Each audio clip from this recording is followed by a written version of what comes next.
Pernah kepikiran nggak sebuah skenario yang kayaknya gila banget?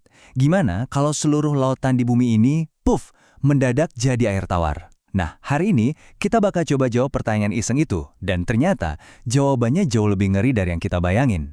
Ini kan aneh banget ya. Planet kita ini kan dijuluki planet biru karena lautan yang luas banget. Tapi kok kita malah sering dengar soal krisis air bersih? Aneh kan? Nah, masalahnya tuh ada di sini. Yap, ini dia jawabannya. 97%. Coba deh bayangin, 97% dari semua air di bumi itu air asin. Asin! Artinya, hampir semua air di planet ini terkunci di lautan. Dan yang 3% sisanya itulah yang sedikit banget itu yang kita semua butuhin buat hidup. Tapi, coba kita berandai-andai. Gimana kalau angka tadi nggak ada? Tiba-tiba, boom, triliunan liter air tawar bisa kita minum langsung dari laut. Gratis buat semua orang. Wah, nggak ada lagi kekeringan, nggak ada lagi orang susah cari air bersih. Kedengarannya kayak solusi dari surga kan? Mimpi yang jadi kenyataan, tapi tunggu dulu. Apa benar seindah itu? Oke, sekarang kita pegangan ya. Karena dari sini, mimpi indah tadi bakal berubah jadi mimpi buruk yang paling parah. Solusi ajaib itu justru jadi tiket satu arah menuju bencana global. Dan korban pertamanya, seluruh, dan maksud saya seluruh, kehidupan di dalam laut. 230.000. Angka ini aja udah bikin kita nahan napas. Tapi yang lebih gila lagi, ini baru spesies yang kita tahu, yang udah kita kasih nama. Para ilmuwan percaya mungkin ada sekitar 2 juta spesies lain di kedalaman laut sana yang belum pernah kita lihat sama sekali. Dan semuanya bakal lenyap begitu saja. Punah bahkan sebelum kita tahu mereka ada. Oke, kenapa mereka semua mati? Ini bagian sainsnya, tapi tenang, saya jelasinnya gampang kok. Jadi gini, bayangin tubuh ikan laut itu kayak, ya baterai.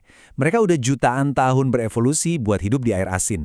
Mereka harus terus-terusan minum air laut, terus tubuhnya kerja super keras buat nyaring dan buang garamnya. Nah, kalau tiba-tiba air di sekelilingnya jadi tawar, sistem internal mereka langsung error. Proses osmosis namanya. Itu kebalik, air tawar malah nyerbu masuk ke dalam sel-sel tubuh mereka tanpa henti. Sampai sel-selnya nggak kuat nampung dan meledak dari dalam. Serius, mereka bakal meledak. Dan ini mungkin bagian yang paling fatal. Kita nggak cuma ngomongin soal ikan, paus, atau lumba-lumba yang lucu. Bukan. Yang bakal mati duluan itu justru makhluk-makhluk super kecil yang nggak kelihatan mata, plankton dan fitoplankton. Mungkin kedengarannya sepele, tapi mereka inilah pondasi dari semua kehidupan di lautan.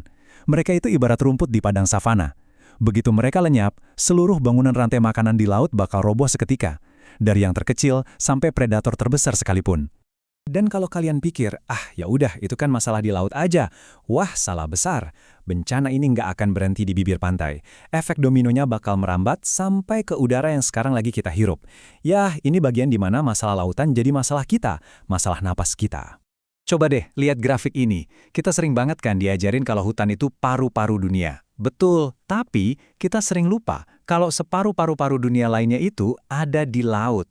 50%, setengah dari oksigen yang masuk ke paru-paru kita setiap kali kita tarik napas, itu diproduksi oleh alga-alga kecil di lautan. Setengah, napas kita benar-benar bergantung sama mereka. Jadi, bisa kebayangkan sekarang alur bencananya? Pertama, alga laut mati total.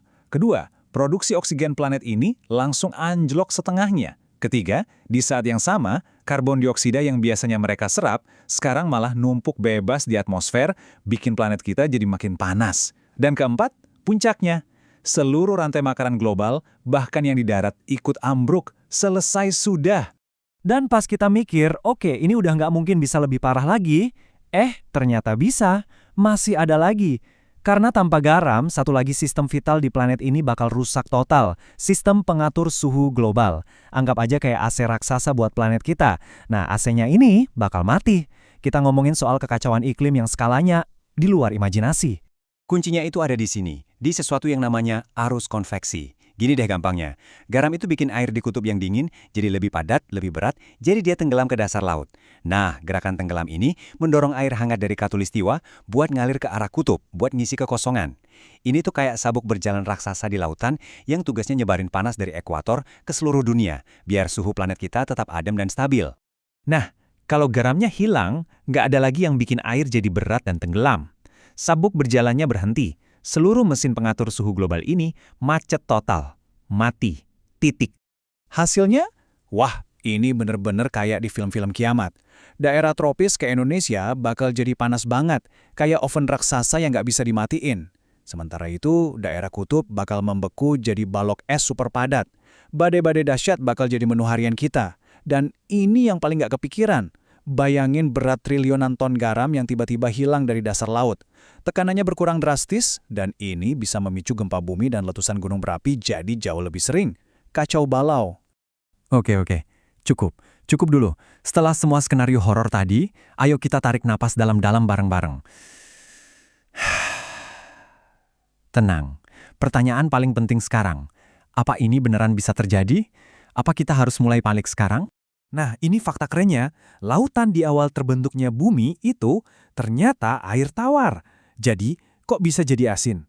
Prosesnya itu butuh waktu miliaran tahun, teman-teman. Jadi, setiap kali hujan turun di darat, airnya itu kan ngikis bebatuan. Nah, kikisan itu bawa mineral, termasuk garam, yang kemudian ngalir lewat sungai dan muaranya di mana? Di laut. Tumpukan garam selama miliaran tahun inilah yang bikin laut jadi asin. Jadi, rasa asin ini bukan kecelakaan, tapi bagian dari sejarah planet kita. Terus pasti ada yang mikir, kan sekarang ada teknologi canggih, desalinasi, yang bisa ubah air asin jadi tawar. Betul, ada. Tapi teknologi itu cuma efektif buat skala kecil, kayak buat satu kota gitu. Kalau buat gubah seluruh lautan di dunia, lupakan saja.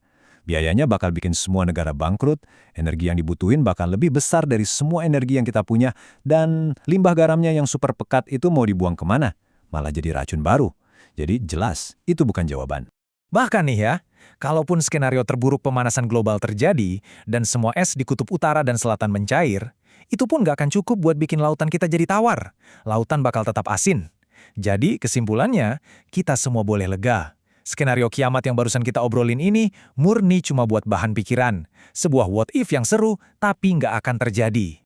Dan ini akhirnya membawa kita ke sebuah kesimpulan yang mungkin bisa mengubah cara kita memandang dunia.